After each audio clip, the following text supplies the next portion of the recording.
Assalamu alaikum. This is session 14 for quantitative analysis and research for management. The course code is MGT491. I am Usman bin Saif. Let's start today's session. This is the 14th session, and in the last session, the 13th one, we had concluded the section 2 of our course. We divided our course into 4 sections, and we decided in the beginning that after every section will be concluded, we will conduct a session to overview that section again. आज के session में हम section 2 का overview करेंगे, देखेंगे हमने इसमें क्या इम्पोर्टेंट कॉन्सेप्ट्स पढ़े थे, वो क्यों ज़रूरी थे, और हमें इसमें कौन सी ऐसे कॉन्सेप्ट्स हैं जिनको हमारा अच्छी तरह से याद करना और उनको समझना बहुत ज़रूरी है। और इस कोर्स में इस सेशन में हम बेसिकली उसे ओवरव्यू करेंगे। हम हर चीज़ को डीपली नहीं पढ़ेंगे जिस तरह हमने थॉरली पहले किया है। हम इसका सिर्फ आज ओवरव्यू करेंगे और देखेंगे इम्पॉर्टेंट कॉन्सेप्ट्स कौन कौन से थे। सबसे पहले तो कोर्स आउटलाइन हम देख लेते हैं कि हमारा सेक्शन 2 क्या था। Section 2 was about measurement and scaling, data source and data collection.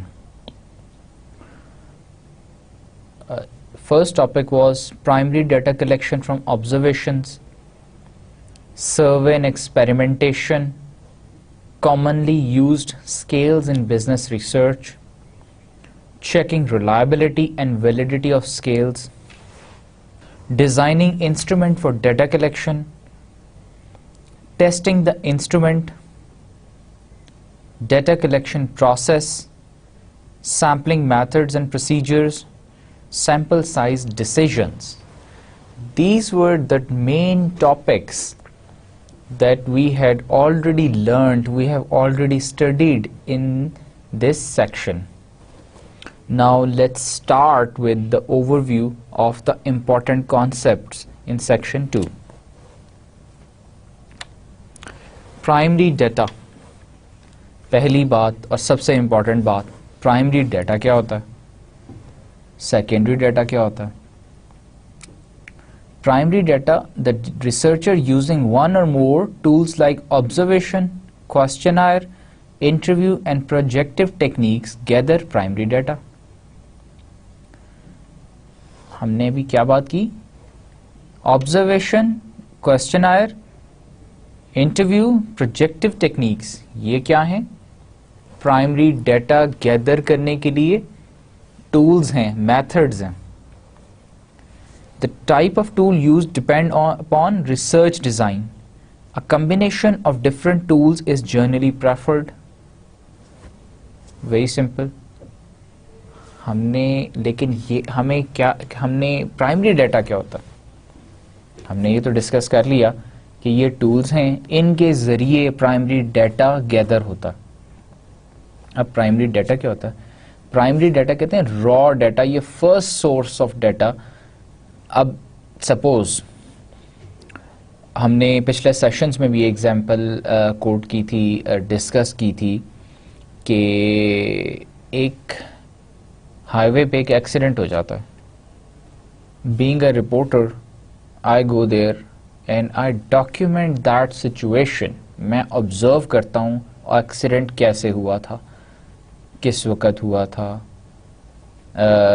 गाड़ियों की क्या कंडीशन है, कितने लोग इंजर्ड है, मैं इन सारी इंफॉर्मेशन को डॉक्यूमेंट करता हूँ। This is the primary data. अब अगर ये डाटा मैंने आके अनाउंस किया टीवी पे कि ये एक्सीडेंट हुआ और ऐसे हुआ और सारी इंफॉर्मेशन मैंने बयान कर दी, अब मेरी इंफॉर्मेशन पे बेस करके अगर एक और शख्स किसी और से बात करता है तो वो क्या कर रहा है, वो सेकेंडरी, मेरा I was the primary source of data. अब जब डाटा उसके पास जाएगा तो वो सेकेंडरी उसके लिए बन जाएगा, वो सेकेंडरी डाटा को कोट करेगा कि मैं being a reporter of the Jio TV, मैंने टीवी पे आके ये एक्सप्लेन किया कि इतने लोग इंजर्ड थे। एक्सीडेंट ऐसे हुआ था. This is the difference between the primary and the secondary data. और सोर्सेज में हम ये देख सकते हैं कंपनीज का फाइनेंशियल डाटा. अब कंपनी है अपना प्रॉफिट एंड लॉस स्टेटमेंट अपनी हर साल की बैलेंस शीट अपनी मेंटेन करती है. अब वो इंफॉर्मेशन जो कंपनी डेवलप करके अनाउंस कर रही है वो प्राइमरी डाटा है. अब अगर मैं उसको एक एनालिसिस के लिए यूज़ करता हूँ तो वो मेरे लिए सेकेंडरी डाटा है, सेकेंडरी सोर्स है, क्योंकि मैंने तो वो कलेक्ट नहीं की, वो तो कंपनी ने कलेक्ट की. So this is the difference between primary and secondary data. Field research, primary data collection methods. हमने पहले क्या पढ़ा था? प्राइमरी डाटा कलेक्शन टेक्निक्स पढ़ी थी, अब मेथड्स पढ़ रहे हैं. The primary data relevant to a problem is collected by one of the standard methods of research. Standard methods क्या है रिसर्च के? एक्सपेरिमेंटेशन, हमको एक्सपेरिमेंट करते हैं जिससे कि हमारे पास प्राइमरी डाटा गैदर होता है. सर्वे, सर्वे की फिर आगे टेक्निक्स हैं. सर्वे हम ऑब्जर्वेशन बेस्ड भी होता है, सर्वे इंटरव्यू बेस्ड भी होता है, क्वेश्चनायर बेस्ड भी होता है. फील्ड स्टडीज़, एक फील्ड में जाके एक एक्सपेरिमेंट किया और उसका क्या रिज़ल्ट आया. केस स्टडीज़, हमने एक पर्टिकुलर केस को डिस्कस किया, उस पर ऑब्जर्वेशंस इकट्ठी की, उस पर रेलेवेंट इंफॉर्मेशन ली. सिस्टम स्टडीज़, एक ऑलरेडी सिस्टम एम्प्लॉयड है, इन प्रैक्टिस है, हम उस सिस्टम को स्टडी करते हैं, उसकी थ्योरीज देखते हैं. The basic methods and tools for data collection for research include, जैसे कि हमने पहले भी ये डिस्कस किया फर्स्ट स्लाइड पे. बेसिक मेथड्स क्या हैं? Observation, questionnaire, interview, projective techniques.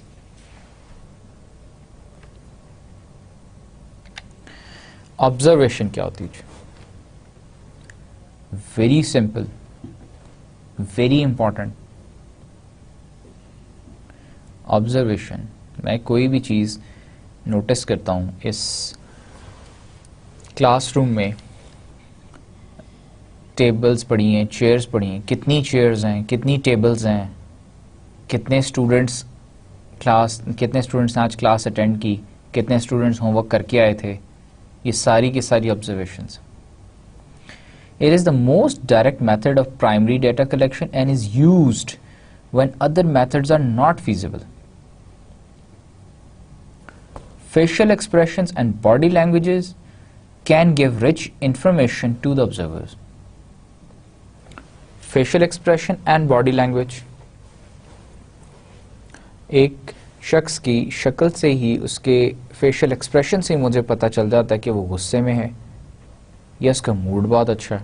मेरा बॉस है, मैं उसके पास किसी काम से उसके ऑफिस में जाता हूँ. अब मैं जाके पहली चीज़ क्या नोटिस करता हूँ कि उसका बिहेवियर या उसका मूड कैसा है. गुस्से में तो नहीं हूँ, और ये मुझे कैसे पता चलेगा? उसके फेस एक्सप्रेशन से. या मैं अपने बॉस के साथ कहीं जा रहा हूँ, उसकी चाल से, उसके चलने के तरीके से मुझे पता चल जाएगा. तेज़ तेज़ चल रहा है, आहिस्ता आहिस्ता चल रहा है. तेज़ तेज़ चल रहा है का मतलब है गुस्से में है, जल्दी जल्दी जा रहा है. मैं फिर अगर कोई काम है मुझे, तो फिर मैं से अगर इन केस अगर तेज़ तेज़ चल रहा है, फेशियल एक्सप्रेशन से पता चल रहा है गुस्से में है, और मैं फिर भी उसको चेज़ करूं और जाके उससे कोई बात पूछूंगा, तो डेफिनेटली मुझे डांट पड़ेगी. अगर अच्छे मूड में है और उसे मैं रास्ते में रोक के कोई बात पूछता हूं, तो बड़े अच्छे खुशगपी के मूड में मेरे से बात भी करेगा और मुझे गाइड भी करेगा.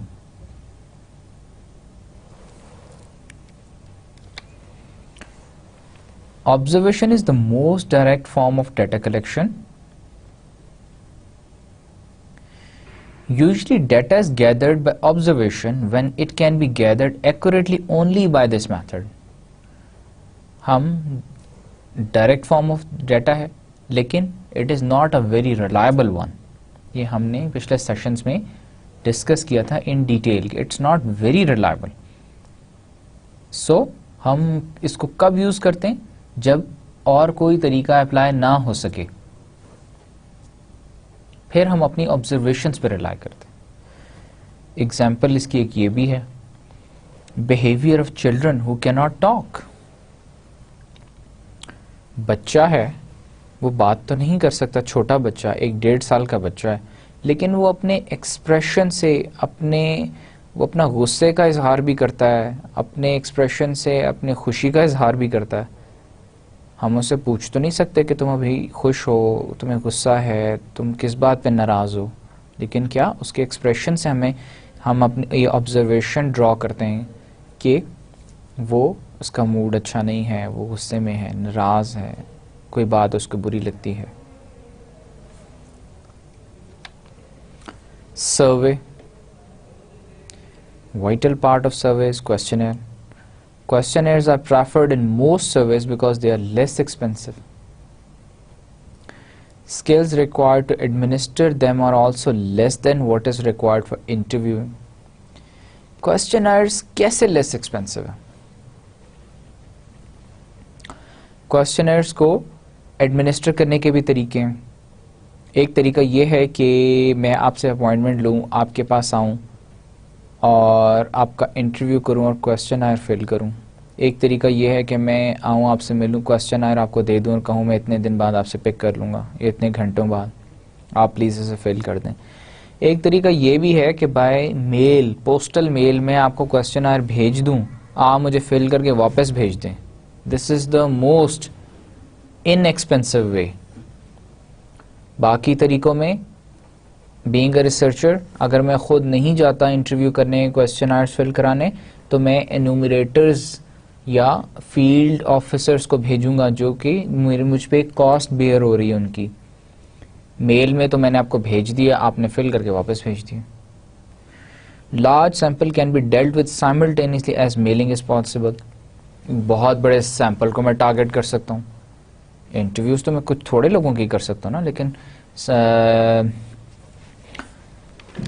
लार्ज पॉपुलेशन को तो मैं क्वेश्चनर्स तो भेज ही सकता हूँ। मेल तो मैं बहुत सारे लोगों को, पोस्टल मेल तो बहुत सारे लोगों को भेज सकता हूँ। इसलिए भी मैं बहुत ज़्यादा लोगों को भेजता हूँ क्योंकि पोस्टल मेल के थ्रू हमने ये भी देखा था कि रिस्पांस रेट बहुत कम होता है। तो अगर मैंने 200 लोगों का सर्वे करना है तो मैं 500 लोगों को भेजूंगा, तो शायद मुझे 170-180 लोग वापस क्वेश्चन आयर फिल करके भेज देंगे। One great disadvantage is low response. अभी हमने बात की लो रिस्पांस की।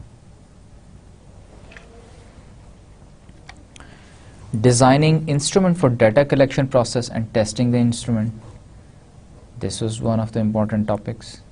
A questionnaire is a formalized set of questions aimed at eliciting information regarding facts, level of knowledge, attitudes, needs and motivations.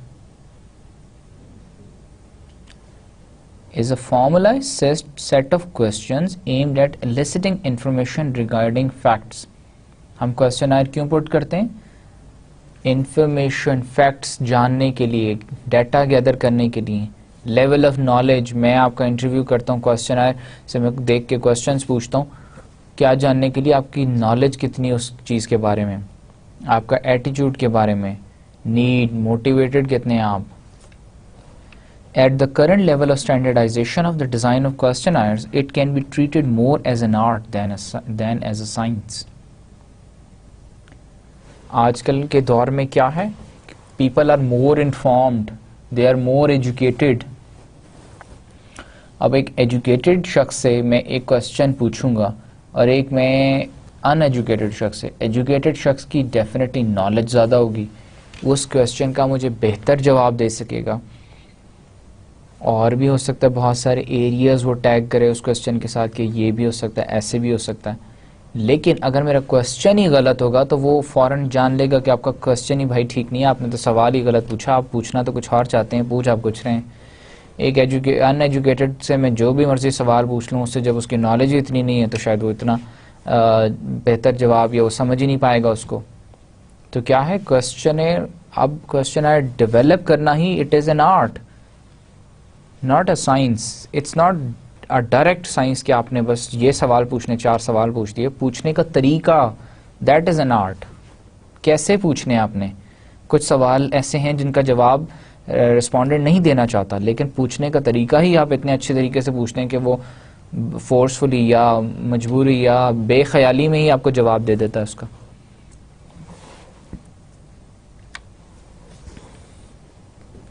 Questionnaires are preferred when large sample needs to be handled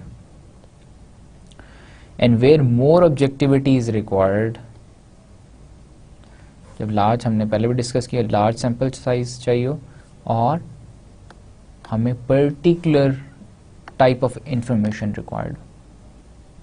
interviews are best suited to obtain information on attitudes, behavior, needs and characteristics of people। Interview ज़्यादा हम कब conduct करते हैं? जब हम जानना चाहते हैं, मैं आपसे बात करता हूँ, आपके बात करने का आपका तरीका, मेरा बात करने का तरीका, आपका जवाब देने का तरीका, वर्डिंग्स आप क्या यूज़ करते हैं, ये सारी चीज़ें क्या डिटरमिन करती है कि आपका एटीट्यूड कैसा है, आपके पर्सनल कैरेक्टरिस्टिक्स कैसे हैं। तो इंटरव्यूज़ कब मैं यूज़ करता हूँ? जब मैं इन बातों के बारे में जानना चाहता हूँ। आप क्वेश्चनर के ऊपर तो नहीं लिख सकते। क्वेश्चनर पे अगर मैं आपसे पूछूं क्या आप एरोगेंट हैं, आप कहेंगे नहीं। हो सकता है जब मैं आपका इंटरव्यू करूं तो आप एरोगेंस पोर्ट्रे करेंगे। इसलिए इंटरव्यूज ज़रूरी होते हैं किन सिचुएशंस में? जब हम क्या ढूंढना हो, एटीट्यूड्स, बिहेवियर्स, कैरेक्टरिस्टिक्स, नीड्स किन की? लोगों की। Interviews can be used in all segments of the population, whereas questionnaires can be used only with educated segments।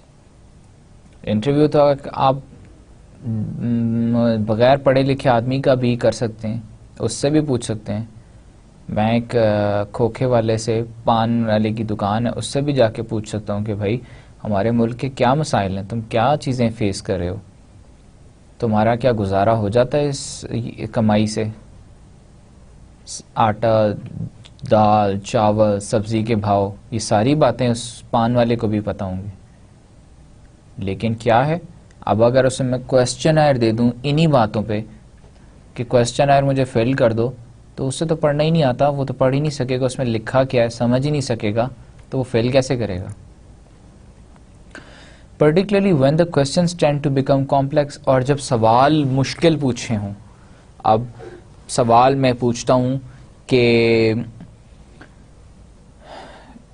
Pakistan को एनर्जी सेक्टर में क्या करना चाहिए, ईरान से गैस पाइपलाइन ले लेनी चाहिए या इंडिया से इलेक्ट्रिसिटी परचेज कर लेनी चाहिए, आपका क्या ख्याल है? अब ये एक ऐसा सवाल है जो कि एक एजुकेटेड या एक जो नॉलेजेबल क्लास ही दे सकती है। वही शख्स दे सकता है जिसको पाकिस्तान ईरान के रिलेशनशिप्स का पता है, पाकिस्तान इंडिया के रिलेशनशिप्स का पता है, जिसकी अपनी एक सोच है इस टॉपिक के बारे में, जिसको पाकिस्तान इंडिया, पाकिस्तान ईरान के ट्रेड डायनामिक्स का पता है, और वही हम और हमारे इलेक्ट्रिसिटी और हमारे गैस के प्रॉब्लम्स के बारे में जानता है। अब एक पान वाला तो मुझे नहीं बता सकता कि लेनी चाहिए या नहीं लेनी चाहिए। सो हम इंटरव्यूज कब करते हैं? जबकि problems are more complex.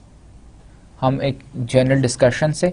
Questioners कब करते हैं? जबकि एक एजुकेटेड क्लास से और हमने कॉम्प्लेक्स सवाल पूछने हैं, तो उस वक़्त वो वहाँ पे नहीं पूछे जा सकते। क्वेश्चनर के अंदर हम इंटरव्यू में ये सारे सवाल पूछ सकते हैं। The sample for interviews tend to be more representative than in the case of questionnaires, as people are generally more inclined to talk than to write। लोग ज़्यादा बातें करना पसंद करते हैं rather than लिखना। मैं आपका इंटरव्यू करना चाहता हूँ, मैं इंटरव्यू करने के भी तरीके हैं। मैं आपको कहूँ आप मेरा क्वेश्चनर फिल कर दें, आप कहेंगे मेरे पास टाइम नहीं है भाई। अब मैं क्वेश्चनर पहले आपसे लूँ, बैठ के फिल करूँ, पढ़ूँ उसे, समझूँ, फिल करूँ। मैं कहूँ जी आपसे मुझे 2 मिनट गपशप लगानी है, इंटरव्यू करना है, इस तरह से मैं कह के अगर आपसे बात करूँ तो आप कहेंगे अच्छा इंटरव्यू करना है, पूछ लें क्या पूछना चाहते हैं, मैं आपको सवाल पूछता जाऊंगा, आप जवाब देते जाएंगे, आपके लिए भी आसान, आप खुश भी होंगे इंटरव्यू देके, क्योंकि इट्स ह्यूमन साइकोलॉजी है, इंटरेक्शन बिटवीन टू ह्यूमंस, अब वहाँ पे interaction between paper and a human. तो इंटरव्यूज़ इस वजह से दे आर बेटर ऑप्शंस। लेकिन क्या है, जब हम एक लार्ज सैंपल हो तो उसमें हम इतने लोगों का इंटरव्यू, ज़्यादा लोगों का इंटरव्यूज़ नहीं कर सकते, इसलिए फिर हम क्वेश्चनर्स भी यूज़ करते हैं, क्योंकि क्वेश्चनर्स तो हम बहुत ज़्यादा लोगों को भेज सकते हैं, पूछ सकते हैं। Interviews are more flexible in the sense a little more customer oriented than standard। जैसा कि अभी मैंने बात की, कस्टमर ओरिएंटेड कैसे होते हैं, मैंने आपका इंटरव्यू लेना है, मैं आपके पास आया हूँ, आप इंटरव्यू नहीं देना चाहते, मैं आपको बताऊंगा कि ये इंटरव्यू कितना इम्पॉर्टेंट है, इसका आपकी परसेप्शन मैं क्यों जानना चाहता हूँ, आपका राय मुझे क्यों चाहिए, उस राय का क्या फ़ायदा होगा, मैं आपको अपना interview, in other words I am selling this interview to you. आप कहेंगे अच्छा अगर मैं इतनी ही बात है, मेरी राय की इतनी वैल्यू है, तो हाँ ठीक है, हम बात कर सकते हैं। A skillful interviewer can overcome unwillingness on the part of the respondent to answer emotionally laden or complex questions। जैसे कि अभी हमने बात की, एक शख्स इंटरव्यू नहीं देना चाहता, वो समझता है कि it is a tiring job, मुश्किल काम है बैठ के सवालों को जवाब देना और बोरिंग। आप उससे बात ही इस तरह शुरू करते हैं कि भाई क्या हाल चाल है आपका, कहाँ के रहने वाले हैं, क्या मैं आपसे थोड़ी सी गपशप लगा सकता हूँ। गपशप लगाने पे तो वो तैयार वैसे ही हो जाएगा, वो कहेगा हाँ जी ठीक है, हम गपशप लगा सकते हैं। गपशप लगाने में आप अपना इंटरव्यू कर लेते हैं, आप अपने सारे सवाल पूछ लेते हैं।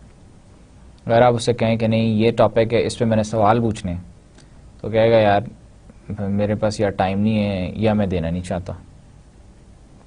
इसी तरह और बहुत सारे सवाल क्वेश्चनर में आप उससे कहें, पूछें कि आपकी सैलरी क्या है, हमने पिछले सेशंस में भी ये डिस्कस किया था, क्वेश्चनर में उससे पूछें आपकी सैलरी क्या है, वो कभी भी आपको नहीं बताएगा सैलरी क्या है, ये गलत बताएगा। इंटरव्यू में आप उससे पूछें आपकी सैलरी क्या है, डायरेक्टली पूछें, हो सकता है वो तब भी ऑफेंड हो जाए, वो कहे कि भाई it's a personal question, why are you asking my salary, मैं नहीं बताना चाहता। लेकिन अगर एक स्किलफुल इंटरव्यूअर है, एक अच्छा इंटरव्यू लेने वाला है, उसको और बहुत सारे तरीके पता हैं सैलरी पूछने के।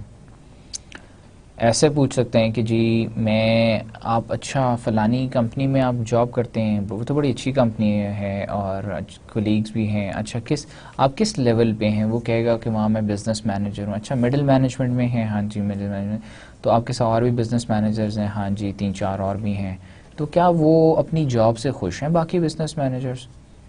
वो कहेगा कि हाँ कुछ मसाइल हैं, कुछ ये है वो है, साथ कहेगा कि और मसले हैं, सैलरी इंक्रीज़ नहीं कर रहे, अच्छा सैलरी नहीं इंक्रीज़ कर रहे, बाकी आपकी की सैलरी इंक्रीज़, वो कहेगा कि हाँ मेरी पिछले साल की थी, इस साल नहीं की, और तो अच्छा आपके बाकी कोलीग्स की भी नहीं की, तो जो आपके बाकी कोलीग्स हैं तो वो फिर किस तरह से अपना जो सैलरी इंक्रीज़ नहीं हो रही, तो अपना हाउस जो कंजम्पशन है उसकी डिफरेंस कैसे वो बेयर करते हैं।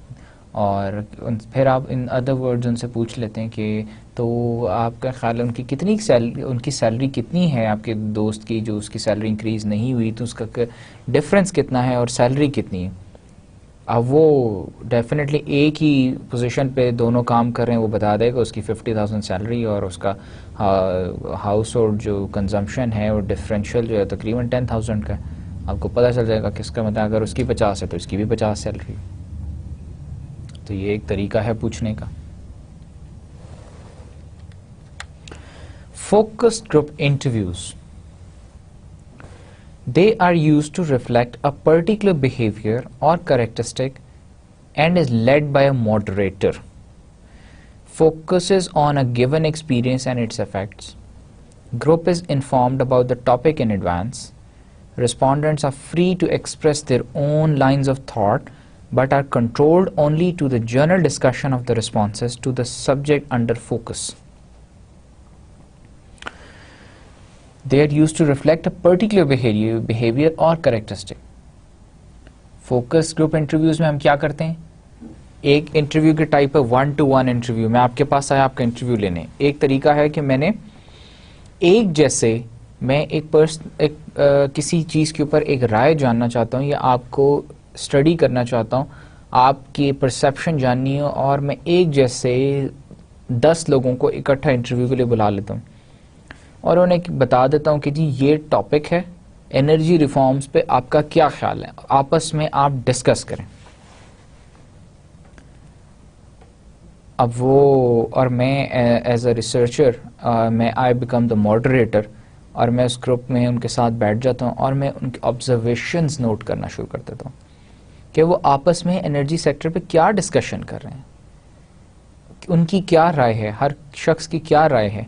इसका सबसे बड़ा फ़ायदा ये है कि इंटरव्यू में सपोज़ मैं आपका जब इंटरव्यू 1-to-1 इंटरव्यू ले रहा हूँ तो बहुत सारी बातें आप मिस कर जाते हैं, लेकिन जब आप एक डिस्कशन में बैठे होते हैं, आपने दूसरे शख्स के साथ, you are in a competition, आप अपनी और नॉलेज एक्सप्लेन करना चाहते हैं, आप उस ग्रुप में you want to be prominent, तो उस वक़्त फिर आप ऐसे भी जवाबात रिस्पॉन्सेस देते हैं, बताते हैं जो कि आपने मुझे 1-to-1 इंटरव्यू में नहीं बताई या आप मिस कर गए या बताना नहीं चाहते थे। एग्जाम्पल्स आप कोट करते हैं। So focus group interviews are very common and very important as well. और मेरा क्या काम है एज अ मॉडरेटर कि मैं आपको उस टॉपिक पे ही बात करने दूं। मैं आपको, आप ये ना हो कि टॉपिक शुरू हुआ था एनर्जी रिफॉर्म्स के ऊपर, आपने डिस्कशन करनी थी, करते करते आप चले गए पॉलिटिकल रिफॉर्म्स के ऊपर और अब बात पॉलिटिकल रिफॉर्म्स की हो रही। मेरा काम ये है कि I bring back all the focus group members to the point. मैं आप लोगों को कोशिश करूँ कि आप लोग पॉइंट पे ही रहें, उसी के बारे में बात करें, इधर उधर की बातें ना करें। Now one very important concept is concept of causality. Causality क्या होती है? कॉज इफेक्ट, हमने पहले भी डिस्कस किया था पिछले सेशंस में, कॉज एंड इफेक्ट कैसे। Concept of causality, experimentation is commonly used to infer causal relationships. Experiment क्यों करते हैं? कॉज एंड इफेक्ट रिलेशनशिप को देखने के लिए, ढूंढने के लिए। कॉज एंड इफेक्ट रिलेशनशिप्स कैसे ढूंढे जाते हैं? एक वेरिएबल है, उसको जब हम उस पर कोई एक्सपेरिमेंट करते हैं, वेरिएबल इज द कॉज, तो हम देखते हैं कि उस कॉज की वजह से क्या इफेक्ट जनरेट हुए। A statement such as X causes Y, X की वजह से वाई हुआ, और when the occurrence of x increases the probability of the occurrence of y. This is the concept of causality, cause and effect relationships. Measurement, basic हमारी section 2 की theme क्या थी? Theme क्या है?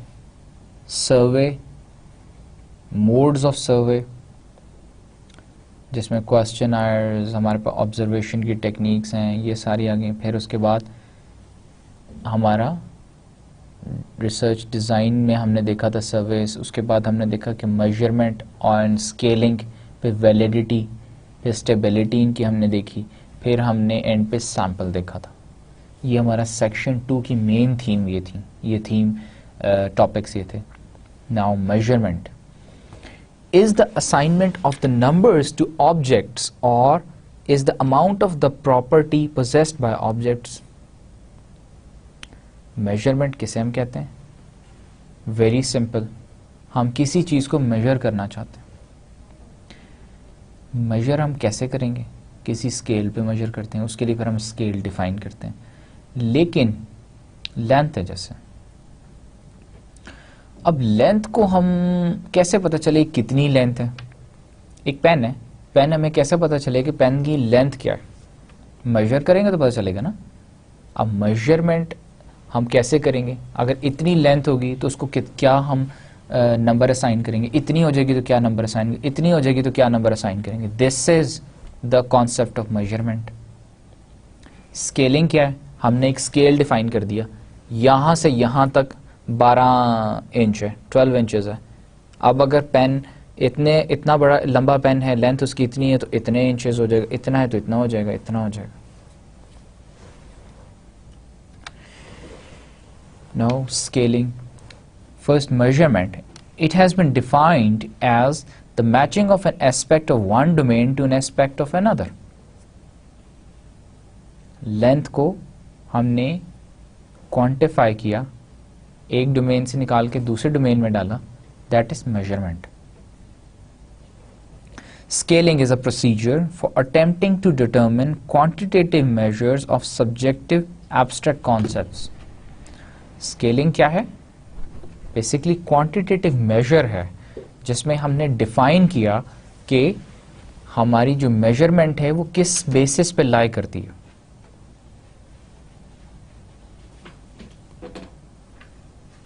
सॉरी, नहीं, मैं समझा आप कुछ कहने लगे। अच्छा चले।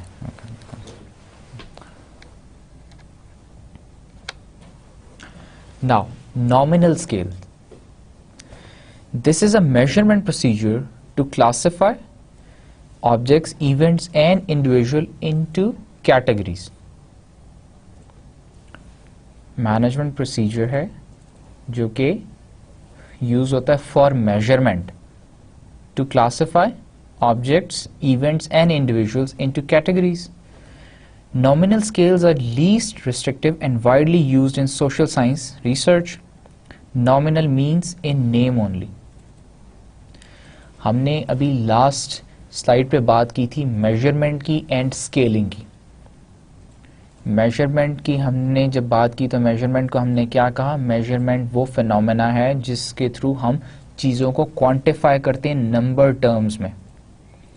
स्केलिंग क्या है? स्केलिंग को हमने देखा कि स्केलिंग वो एरिया है जो कि हमने इक्वल इंटरवल्स में डिवाइड करके जिसको हम मेजरमेंट को प्लॉट करते हैं स्केल्स पे। और इसको प्लॉट क्यों करते हैं स्केल्स पे? स्टैंडर्डाइजेशन के लिए, ताकि हम दो सिचुएशंस को मेजर करके हम कंपेयर कर सकें। अब मेजरमेंट के डिफरेंट मेथड्स हैं, प्रोसीजर्स हैं। उसमें जो मोस्ट इंपॉर्टेंट है they are nominal and ordinal. अब नॉमिनल स्केल क्या होता है? नॉमिनल स्केल होता है जो कि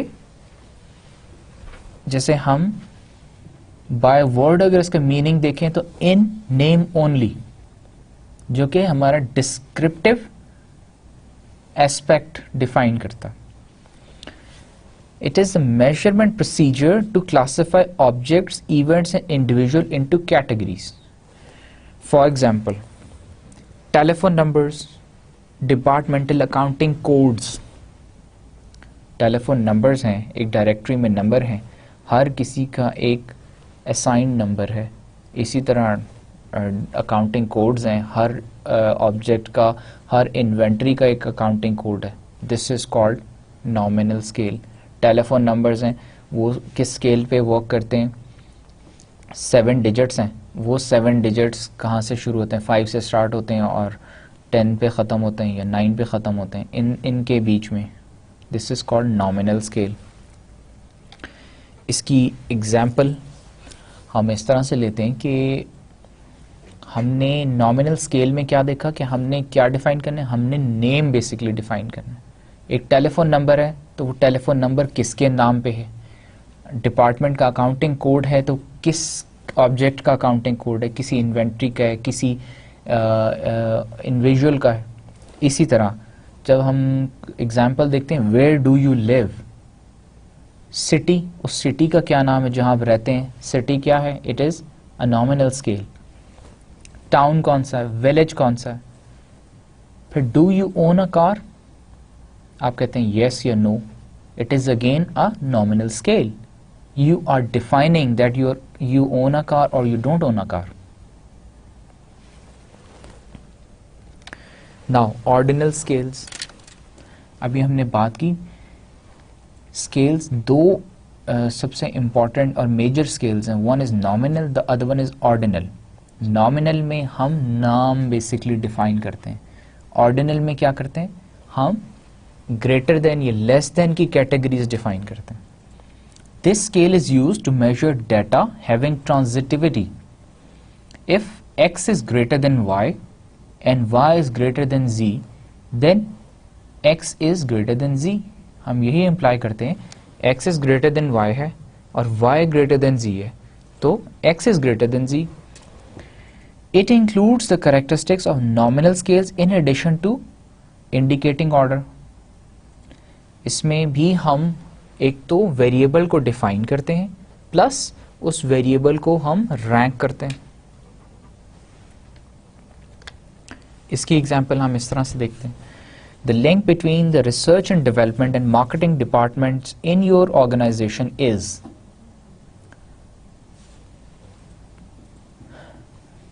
द लिंक बिटवीन R&D और आपका मार्केटिंग डिपार्टमेंट के बीच में जो लिंक है वो लिंक कैसा है. एक तो हमने लिंक डिफाइन करना है. हमने अभी ऑर्डिनल में बात की कि इसमें हम नॉमिनल स्केल भी लेते हैं प्लस रैंकिंग भी करते हैं. अब वो लिंक कैसा है, लिंक या तो हो सकता है वेरी स्ट्रॉन्ग हो, मॉडरेट हो, वीक हो, वेरी वीक हो. अगर हम कहते हैं वेरी वीक और साथ फिर हम उसको रैंक देते हैं, वेरी स्ट्रॉन्ग को हमने रैंक दिया था 1, स्ट्रॉन्ग को दिया था 2, मॉडरेट था 3, वीक था 4, वेरी वीक इज 5. तो हम यहाँ क्या कहते हैं, the link between R&D marketing and marketing department in your organization is very strong and number 5. This is ordinal scale. Now errors in measurement. Measurement में कौन कौन से errors आते हैं, major errors क्या हैं. Errors due to interviewer है, instrument और respondents error. Interviewer की end पे कौन सा error आता है. Interviewer की error पे major जो एरर्स आएंगे इंटरव्यू के एंड पे वो यही हो सकते हैं कि I am the interviewer, you are the respondent. मैं आपका इंटरव्यू ठीक तरीके से नहीं ले रहा, जो सवाल पूछने चाहिए वो सवाल नहीं मैं पूछ रहा, आप जवाब कुछ दे रहे हैं, मैं सवाल कुछ कर रहा हूँ, सवाल पूछने का तरीका ठीक नहीं है. इस तरह के और बहुत सारे एरर्स हो सकते हैं. आपने जो जवाब दिया मैंने प्रॉपरली डॉक्यूमेंट ना किया, नोट ना किया, या आप जिस परसेप्शन के का जवाब आप दे रहे हैं मैं उसको किसी और टर्म्स में नोट कर रहा हूँ, या उसको इंटरप्रिटेशन में गलत कर रहा हूँ आपके जवाब की. इंस्ट्रूमेंट, मेरा क्वेश्चन आयर ही गलत है. एरर्स ड्यू टू इंस्ट्रूमेंट क्या होते हैं, मेरा क्वेश्चन आयर ही गलत है, उसमें सवाल ही बहुत मुश्किल हैं. मैंने क्वेश्चन आयर आपको भेजा, आप रिस्पोंडेंट हैं, आपने उसे फिल करना था, आपको वो समझ ही नहीं आई, आप उसको प्रॉपरली पढ़ ही नहीं सके, कॉन्सेप्ट क्लियर नहीं है, एम्बिगिटी है, वर्डिंग्स गलत हैं और एरर्स हैं उसमें कोई, ये बहुत बड़ा है या बहुत लंबा क्वेश्चन आ रहा है, आप उस वजह से भी फिल नहीं उसे करते. Error due to respondents error क्या होता है, रिस्पोंडेंट एरर ये होता है मैं इंटरव्यूअर हूँ, आप रिस्पोंडेंट हैं, मैं आपसे सवाल पूछ रहा हूँ, ठीक सवाल पूछ रहा हूँ, लेकिन आप जवाब गलत दे रहे हैं. हो सकता है मैंने आपसे पूछा आपकी सैलरी कितनी है, आप मुझे अपनी सही सैलरी नहीं बताना चाहते हैं, उसकी बहुत सारी वजूहत हैं, आप क्यों नहीं बताना चाहते, आप मुझे गलत सैलरी बताते हैं. या मैं आपसे सवाल कुछ पूछता हूँ, जवाब आप कुछ देते हैं, या आप इंटरव्यू फोर्सफुली दे रहे हैं, या उसमें बायस है, आप किसी वजह से प्रॉपरली इंटरव्यू देना नहीं चाहते, या आप मेरा वैसे ही डाटा ही आप नहीं चाहते कि ठीक तरीके से फुलफिल कंडीशंस हों उसकी, तो इस वजह से आप रिस्पॉन्स ही गलत दे रहे हैं. तो ये सारी रिस्पॉन्सेस हैं ड्यू टू रिस्पोंडेंट एरर है.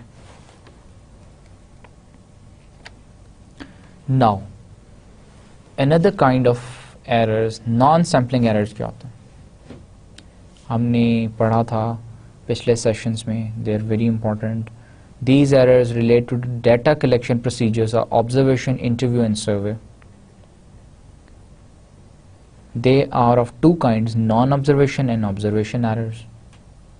दो तरह के होते हैं non sampling errors, non observation और ऑब्जर्वेशन एरर्स, और ये रिलेट करते हैं data collection procedures of observation, interview and सर्वे. तीन तरीके हैं डेटा कलेक्शन प्रोसीजर के, ऑब्जर्वेशन है, इंटरव्यू सर्वे है, और उस प्रोसीजर में जो गलती आती है उसे कहते हैं नॉन सैम्पलिंग एरर। और दो तरह के होते हैं, एक नॉन ऑब्जर्वेशन होता है, एक ऑब्जर्वेशन एरर होता है। Now sources of error, error क्यों आता है, what are the main sources of error. हमने पहले डिस्कस किया था sources of main sources of error क्या है, इनएडिक्वेट डेटा स्पेसिफिकेशन, हमारा डाटा प्रॉपर्ली स्पेसिफाइड ही नहीं है, हम किस तरह का डाटा चाहिए, हमें चाहिए क्या है। इनएडिक्वेट और faulty method of interview, observation, measurement, अभी हमने डिस्कस किया। Lack of trained investigators, interviewer जो है वो अनस्किल्ड है, उसे सवाल पूछने सही तरह से नहीं आते, उसे पता नहीं है कि प्रोब कैसे करना है। Inadequate scrutiny of basic data, basic data ही हमारा ठीक नहीं है, गलत है, जिसकी बेस पे हम अपना इंटरव्यू कर रहे हैं। मैं आपका इंटरव्यू कर रहा हूँ, आप रिस्पोंडेंट हैं, मैं आपको कहता हूँ कि जी पाकिस्तान में इतने शहर हैं और उन शहरों में इस तरह से, आप कहते हैं भाई तुम तो बात ही गलत कर रहे हो, इतने शहर तो हैं ही नहीं पाकिस्तान में तो इतने शहर हैं। Errors in coding data entry and verifications, आपने डाटा तो कलेक्ट कर लिया, जब उसे कंप्यूटर में आपने एंटर करना है, कोडिंग करनी है, उसकी वेरीफाई करना है, तो अब वो प्रोसेस आपका ठीक नहीं है, वहाँ आप गलती कर देते हैं। Errors in printing and presenting, आपने जब प्रेजेंट करना है डाटा उस वक्त आप कोई गलती कर देते हैं। नॉन कवरेज एरर्स, जो आपका ऑब्जेक्टिव था वो उसे कवर ही नहीं करता, उस तरह वो एरर्स आपके बीच में आ जाते हैं। आपका जो डाटा है वो आपका कवर नहीं करता पूरी तरीके से, आपका जो है सैंपल है वो कवर नहीं करता आपको ऑब्जेक्टिव को। रिस्पॉन्स एरर्स, आपने सवाल के जवाब ही गलत दे रहे हैं, या आप जानबूझ के दे रहे हैं गलत, या आप गलती से दे दिया आपने, ये भी एक एरर है। नाउ नॉन ऑब्जर्वेशन एरर्स, अभी हमने डिस्कस किया दो तरह के एरर्स होते हैं, एक नॉन ऑब्जर्वेशन, एक ऑब्जर्वेशन। नॉन ऑब्जर्वेशन कौन से होते हैं, which are due to some elements not having been studied, आपने कोई एलिमेंट ही छोड़ दिया बीच में से जो आपने स्टडी करना था। मैंने 4 कैरेक्टरिस्टिक्स देखने थे, उसमें से एक तो भूल ही गया मैं। These errors arise in sampling service because some population elements of interest are not studied. कब हो सकता है, मैंने क्वेश्चनर तो ठीक डिज़ाइन किया, चारों कैरेक्टरिस्टिक्स जो मैंने आपसे पूछने थे वो उसमें मौजूद थे, लेकिन मेरा सैंपल ठीक नहीं था। सैंपल जो था, मेरी जो पॉपुलेशन थी उसमें सिर्फ 3 कैरेक्टरिस्टिक्स पाए जाते थे, चौथा तो पाया नहीं जाता था, तो इस वजह से चौथे का मुझे रिस्पॉन्स भी नहीं आया। फिर example, missing out a company in the sample, आपने एक कंपनी को बीच में छोड़ दी, सैंपल लिया, उसमें आपने कंपनी कहा था कि आपने मैन्युफैक्चरिंग की इस तरह की कंपनी लेनी है, उसमें से आपने वो कंपनी मिस कर दी। या जैसे नॉन कवरेज भी कहते हैं, जैसे हमने भी बात की कि आपका ऑब्जेक्टिव था कि आपने इस कैरेक्टरिस्टिक्स की कंपनीज लेनी है, उसमें से आप 4 कंपनीज लेनी थी, एक मिस कर गए। या आपने 4 लेनी थी, आपने 7 कंपनीज का इंटरव्यू कर लिया, ओवर कवरेज होगी। या आपने ये किया कि आपने उसको कैटेगराइज किया, आपने 2 कैटेगरीज बनाई थी जिसमें दोनों में एक ही कंपनी को आपने ले लिया, तो डुप्लीकेशन होगी। Now observation errors, observation errors क्या होते हैं जी, which are due to respondents not answering certain questions or answers deliberately wrong. Deliberately wrongly, जानबूझ के गलत जवाब दे रहे हैं कुछ सवालों का। Interviews are much better than questionnaires from the point of view of observation errors due to spontaneous answers. Questionnaire में तो आपने सवाल दे दिया, मैं इंटरव्यू, आप रिस्पोंडेंट हैं, मैंने आपको क्वेश्चनर दे दिया, आपने सवाल पढ़ा, मर्जी से सोचा, फिल किया। इंटरव्यू जो मैं आपका ले रहा हूँ उस वक्त क्या सिचुएशन है, उस वक्त तो मैं आपसे जिसे कहते हैं ना उर्दू में फिल बदी, आपसे पूछे जा रहा हूँ, आप जवाब दे रहे हैं, पूछ रहा हूँ जवाब दे रहे हैं, पूछ रहा हूँ जवाब दे रहे हैं, आपके पास इतना मार्जिन ही नहीं कि आप सोच के जवाब दें, आप जल्दी जल्दी जवाब दे रहे हैं, तो उस वक्त आप स्पॉन्टेनियसली सही जवाब दे रहे होते हैं, जो एक्चुअल फैक्ट है, जो ग्राउंड है, वही बता रहे होते हैं। Now the concept of validity and reliability, In management and social sciences, the variables and constructs are highly abstract and the measurement tends to be indirect. Therefore, validity and reliability assume great importance. क्या है validity reliability क्यों important है? क्योंकि variables जो हैं वो highly abstract हैं and measurement जो है tends to be indirect, direct measurement नहीं होती. सोशल साइंसेस, मैनेजमेंट साइंसेस में एटीट्यूड है, मैं डायरेक्टली मेजर नहीं कर सकता, पूछ नहीं सकता आपसे कि भाई आपका एटीट्यूड कैसा है. इनडायरेक्टली मैंने इसे मेजर करना है. जब इनडायरेक्ट मेजरमेंट होगी तो मुझे फिर उसकी वैलिडिटी भी चेक करनी पड़ेगी, रिलायबिलिटी भी, क्या आया ये ठीक है जवाब या ठीक नहीं है ये रिस्पॉन्स जो आया है. Validity refers to the extent to which a test instrument measures what we actually wish to measure. Validity क्या होती है? बेंचमार्किंग जिस तरह हम कहते हैं. हमने कहा कि मेजरमेंट का रिस्पॉन्स ये होना चाहिए और आपका रिस्पॉन्स ये है. इस दोनों के बीच में जो गैप है वो जितना ज़्यादा हो उतनी वैलिडिटी कम होगी. Reliability has to do with accuracy.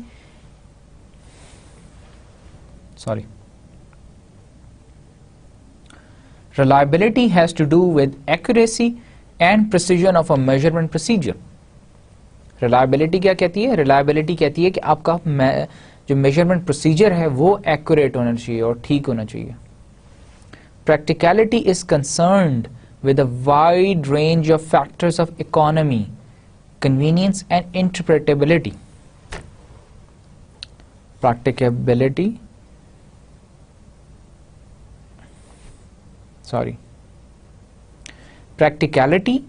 is concerned with a wide range of factors of economy, convenience and interpretability.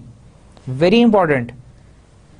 Practicality का मतलब है कि आप आया वो जो रिसर्च करने जा रहे हैं, जो कर रहे हैं काम, वो प्रैक्टिकल भी है, प्रैक्टिकली एमिएबल भी है, कर भी सकते हैं आप. इतने फंड्स आपके पास है, आपके पास टाइम इतना है, कन्वीनियंस है, आपके सुपरवाइजर के पास है कि आपको सुपरवाइज कर सके, या आपके जो रिजल्ट्स हैं आपको do you have the required skill कि आप उसको इंटरप्रेट भी प्रॉपरली कर सकें. अगर आप ये नहीं कर सकते, प्रैक्टिकलिटी आपकी रिसर्च में का एलिमेंट आपकी रिसर्च में नहीं मौजूद, तो आपकी रिसर्च ठीक नहीं होगी, उसके रिजल्ट्स ही ठीक नहीं आएंगे. Now, validity in experiment. When conducting an experiment, a researcher has two goals. दो basic goals होते हैं. Draw valid conclusions about the effects of independent variables on the study group. दूसरा क्या होता है? Make valid generalizations to a larger population of interest. जब एक experiment किया जाता है तो रिसर्चर का बेसिक दो ही गोल्स होते हैं. एक तो ये कि वैलिड कंक्लूजन्स ड्रॉ करें about the effects of independent variables on the study group. ठीक है जी. दूसरा, जो रिजल्ट उसका आया है वो उसे जनरलाइज कर सके टू अ लार्जर पॉपुलेशन, ताकि ज़्यादा लोगों को फ़ायदा हो सके, ज़्यादा लोग उस इंफॉर्मेशन का फ़ायदा ले सकें, उस कंक्लूजन का, रिजल्ट्स का. The first goal concerns internal validity and the second goal concerns external validity. फिर इसमें दो चीज़ें आ जाती हैं. जब हम बात करते हैं valid conclusions of independent variables, तो उसमें फिर हम internal validity भी चेक करते हैं कि हमारा जो conclusion आया है वो उसकी internal validity कितने परसेंट है, क्या है, valid है भी या नहीं. और जब हम उसको generalize करते हैं तो हम external validity की बात करते हैं. ये सारे concepts हमने पिछले sessions में in detail पढ़े थे. यहाँ पे इनको एक दफ़ा दोबारा याद कराना ज़रूरी था कि ये कॉन्सेप्ट्स जो हैं they are very important. Now quantitative judgement method, another very important concept. और ये क्या होता है, इसमें क्या कौन सी चीज़ें इंक्लूडेड होती हैं? Direct judgement method, fractionation, constant sum method. ये तीन मेथड्स हैं जो मिला के बनता है क्वांटिटेटिव जजमेंट मेथड्स कहलाता है. क्वांटिटेटिव जजमेंट मेथड क्या होता है? जजमेंट क्या होती है? मेरा अपना ख्याल इन टर्म्स ऑफ क्वांटिटी, अगर मैं उसे इन मैथडोलॉजिकल प्रोसीजर में ले आऊँ तो वो क्वांटिटेटिव जजमेंट मेथड कहलाएगा।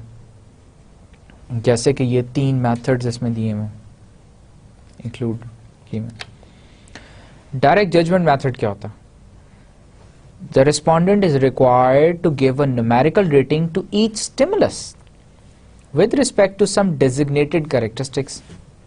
Respondent से पूछ लेते हैं कि भाई आप हमने पिछले सेशन में एक एग्जांपल डिस्कस की थी, एक लड़के के बारे में पूछ लेते हैं कि कमेंट करें वो लड़का कितना हैंडसम है। अब क्या करना है? Required to give numerical rating, कि वो 10 में से बताएं कि उसकी हैंडसमनेस को अब 8 पॉइंट देते हैं, 9 देते हैं या 10 पूरे देते हैं। ये रिस्पोंडेंट की जजमेंट पे डिपेंड करता है वो कितने पॉइंट्स देता है, उसके ख्याल में कितना हैंडसम है। और इसकी फिर 2 टाइप्स हैं, एक अनलिमिटेड एक लिमिटेड है। अनलिमिटेड टाइप में क्या है? The respondent may choose his or her own number in graphical method to position the rating on a line. उसे एक लाइन दे दी जाती है, अपनी मर्जी से कोई नंबर चूज करे और उस लाइन के ऊपर नंबर लिख दे कि मैं इतने नंबर देता हूं। ये अनलिमिटेड टाइप है। लिमिटेड टाइप में क्या है कि हम डिफाइन कर देते हैं 12 नंबर हैं, 12 या 10 में से लाइन के ऊपर 1 2 3 4 5 6 7 8 9 10 नंबर्स मार्क्ड हैं, उन 10 में से 10 को टिक कर दे, 8 को टिक कर दे, जॉन सा उसको ठीक लगता है उसे टिक कर दे। फिर हम देखते हैं फ्रैक्शनेशन मेथड। फ्रैक्शनेशन मेथड क्या है? In fractionation method a number denoting the ratio between 2 stimuli with respect to some characteristics is estimated. हम फ्रैक्शन देखते हैं 2 स्टिमुलाइज में, वो खूबसूरत भी है वो शख्स और हैंडसम भी है। अब कितने परसेंट खूबसूरत है, कितने परसेंट हैंडसम है, वी डिफाइन अ रेशियो कि जी 20% 20% खूबसूरत है, 80% या 70% वो हैंडसम है। हैंडसमनेस कितने नंबर है, इसके कितने नंबर है, इन दोनों के दरमियान जो फ्रैक्शन हम डिफाइन करते हैं वो फ्रैक्शनेशन मेथड बन जाता है। Constant sum method. Constant sum methods are used to standardize the scale across respondents by requiring them to allocate a given total score, say 100, among the stimuli. Total adds up to a constant, hence the name. जैसे कि नाम से पता चलता है constant sum method, हम उसे एक स्केल दे देते हैं। 100 का स्केल दे दिया, उसे कह दिया कि 3 बातें उससे पूछ ली, खूबसूरत, ब्यूटीफुल, हैंडसम, स्लिम। अब वो उस इंडिविजुअल के बारे में बताए कितने परसेंट खूबसूरत है, कितने परसेंट वो ब्यूटीफुल है और कितने परसेंट स्लिम है, और टोटल इज़ 100%। 100% में से स्कोर देना है, 100 में से स्कोर देना है। अब हो सकता है वो कहे कि वो 70% हैंडसम है, 15% ब्यूटीफुल और 15% स्लिम है। सो इन दोनों का, इन तीनों स्टिमुलाइज का सम टोटल कितना 100 है, एक कांस्टेंट है, और उस कांस्टेंट को हमने 3 स्टिमुलाइज में डिवाइड कर दिया। रिस्पोंडेंट पे अब रिस्पोंडेंट की मर्जी है कि जैसे भी वो उसको ट्रीट करे, जैसे भी जो मर्जी नंबर दे, लेकिन इन सब नंबर्स का टोटल 100 होना चाहिए।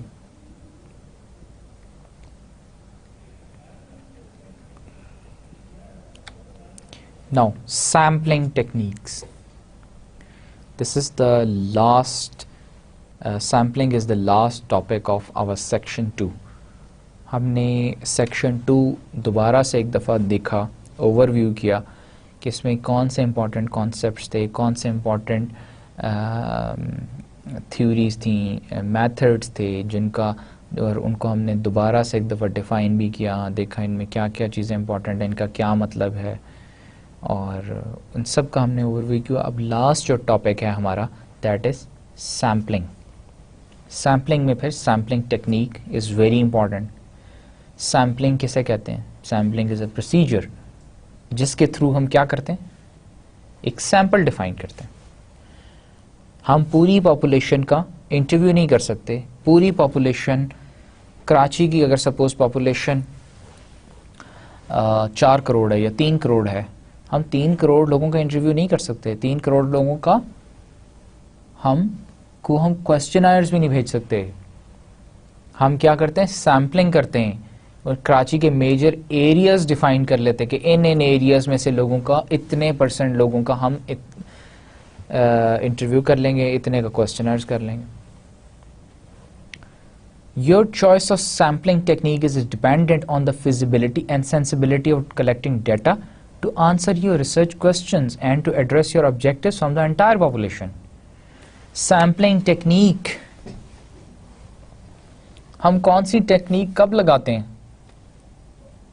क्यों यूज करते हैं, ये it is totally left to the researcher कि रिसर्चर का उस रिसर्च स्टडी का क्या ऑब्जेक्टिव है, what is the research problem, उसका रिसर्च क्वेश्चंस क्या है, रिसर्च ऑब्जेक्टिव क्या है, वो करना क्या चाहता है, उस हिसाब से वो सैम्पलिंग टेक्निक एम्प्लॉय करता है कि मेरा ऑब्जेक्टिव ये है, रिसर्च मेरे क्वेश्चंस ये हैं, मुझे इस तरह का डाटा गैदर करना है, मुझे ये डाटा रिक्वायर्ड है, ये इंफॉर्मेशन चाहिए, तो मैं इस सैम्पलिंग टेक्निक को, इस सैम्पलिंग स्ट्रैटेजी को फॉलो करके ये डाटा ढूंढ सकता हूं।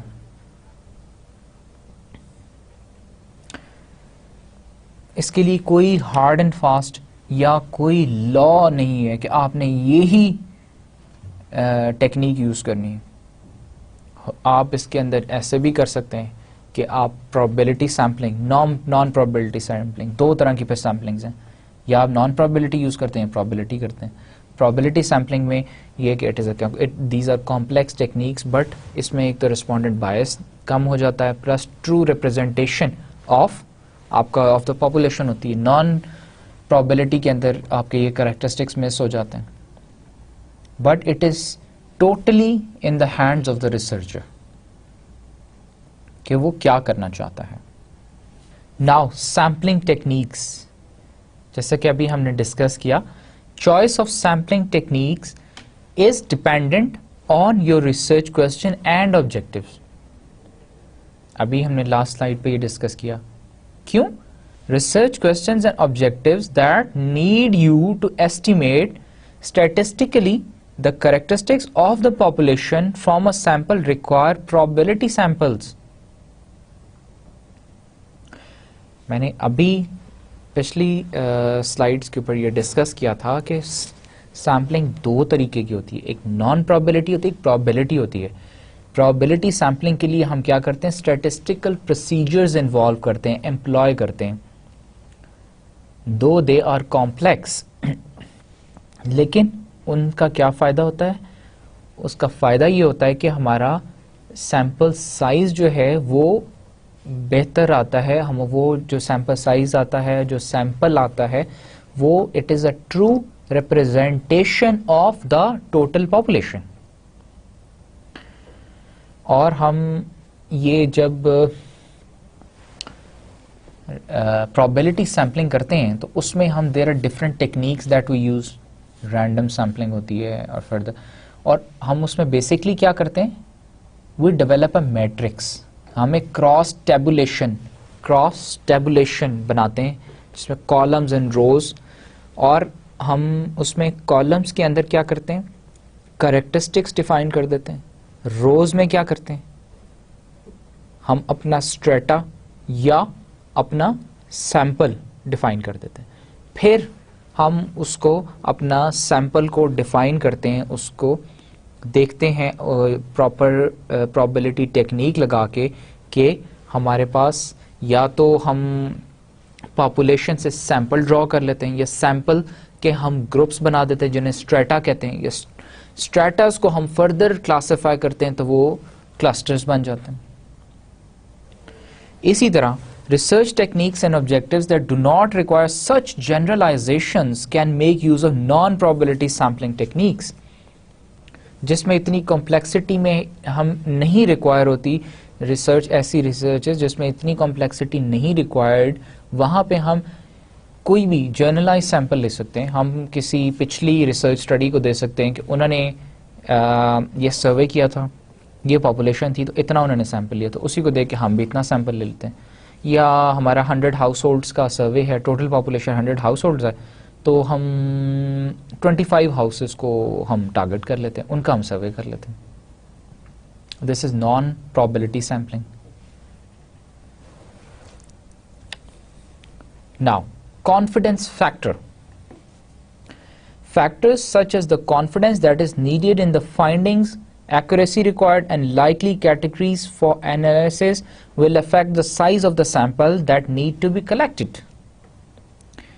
Confidence factors क्या है? वो factors जिनमें हमें confidence चाहिए. Confidence किस बात का? Findings, accuracy required. क्या हमारी जो डाटा हमने कलेक्ट किया है, जो हमने फाइंडिंग्स हैं, आर वी कॉन्फिडेंट कि वो ठीक हैं, उसमें एक्यूरेसी है, हमें जिस तरह का जो डाटा चाहिए था वही डाटा हमें एक्वायर किया, हमने वही डाटा हमें मिला है, प्राइमरी डाटा वही डाटा हमने गैदर किया. Statistical analysis usually require a minimum sample size of 30, minimum 30, but it depends on the population, कितनी बड़ी पॉपुलेशन है, लेकिन लेस देन 30 जो है वो स्टेबल नहीं रहता हमारा मॉडल.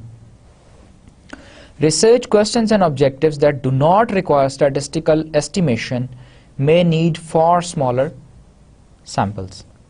जब हम प्रोबेबिलिटी सैम्पलिंग एम्प्लॉय नहीं करते, स्टैटिस्टिकल टेक्निक्स हम यूज नहीं करते, तो हम इससे कम सैंपल भी यूज कर सकते हैं. हमने लास्ट सेशन में ये डिस्कस किया था कि सैंपल एक यूनिट भी हो सकता है, 1 less than the total population भी हो सकता है.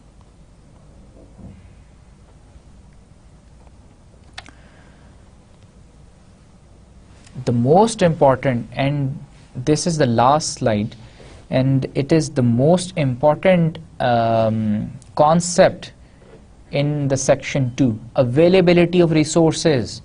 हमने बार बार बात की प्रैक्टिकेबिलिटी की, वो क्या है? अवेलेबिलिटी है रिसोर्सेज की. Sample size and the technique used are also influenced by the availability of resources. In particular, financial support and time available to select the sample and to collect, enter into a computer, analyze the data. ये सारी कितनी important बातें हैं, तो बिल्कुल simple, कोई इसमें complication नहीं है. लेकिन अगर हम इन बातों का ख्याल ना रखें, हम अपनी बजटिंग एंड स्केजुलिंग क्यों करते हैं? इसी वजह से करते हैं कि हम जानना चाहते हैं अपनी बजटिंग स्केजुलिंग के थ्रू कि हमारे पास अवेलेबल रिसोर्सेज क्या हैं, फाइनेंशियल सपोर्ट कितनी अवेलेबल है, टाइम कितना है. अब नेचुरली आप एक सर्वे करते हैं, उसके लिए आपने पहले इंस्ट्रूमेंट डिज़ाइन करना है, उसके बाद सैम्पल आपने टेक्निक एम्प्लॉय करनी है, सैम्पल देखना है, आपने सैम्पल डिज़ाइन बनाना है, फिर आपने उस क्वेश्चनर को एडमिनिस्टर करना है, आपने उसके ऊपर भी कॉस्ट इन्वॉल्व होगी, टाइम इन्वॉल्व होगा. जब क्वेश्चनर फिल होके रिस्पोंडेंट्स की जब हमें रिस्पॉन्सेज मिल जाएंगे, वापस आएगा, फिर आपने उसकी कोडिंग करनी है, कंप्यूटर में एंट्री होनी है, फिर एनालिसिस होना है. ये सारा टाइम रिक्वायर्ड है, इन सब के लिए कॉस्ट भी रिक्वायर्ड है. अगर वो टाइम और कॉस्ट आपके पास नहीं है, ये रिक्वायर्ड स्किल अवेलेबल नहीं है, आपके पास रिसोर्सेज पूरी नहीं है, तो आप वो अपनी रिसर्च स्टडी कंप्लीट ही नहीं कर सकते. इनएफिशिएंट होगी, आपका डाटा में एम्बिग्युइटी होगी, डाटा प्रॉपर नहीं होगा, बायस होगा. सो इन सारी बातों का ख्याल रखना बहुत ज़रूरी है. फाइनली हमारा सेक्शन 2 यहाँ पे कंप्लीट हो गया है और हम नेक्स्ट सेशन में सेक्शन 3 स्टार्ट करेंगे. और ये जो सेशन था इसमें हमने डिस्कस किए थे सारे इम्पॉर्टेंट पॉइंट्स, कॉन्सेप्ट्स और टेक्निक्स, मेथड्स जो कि इम्पॉर्टेंट हैं सर्वे के लिए, वैलिडिटी, एक्सपेरिमेंट की वैलिडिटी देखने के लिए, मेजर करने के लिए, उसके अलावा स्केलिंग टेक्निक्स क्या हैं, फिर डाटा कलेक्शन की क्या टेक्निक्स हैं, मेथड्स क्या हैं. तो that is it for this session.